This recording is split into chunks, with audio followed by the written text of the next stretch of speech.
నిజంగా దేవుని బిడ్డలమైన మన జీవితాల్లో ఏ విధంగా కలిగి ఉంటున్నాం? అందరితోనూ సమాధానము పరిశుద్ధతను కలిగి ఉండుటకు ప్రయత్నించుడి. పరిశుద్ధ లేకుండా ఎవడు ప్రభువును చూడడు.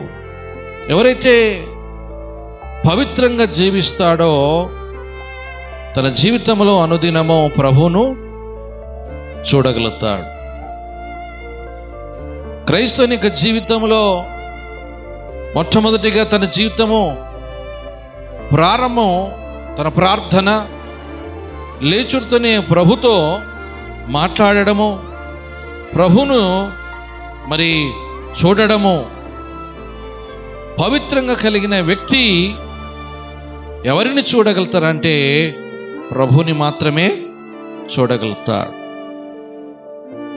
నిజంగా పవిత్రంగా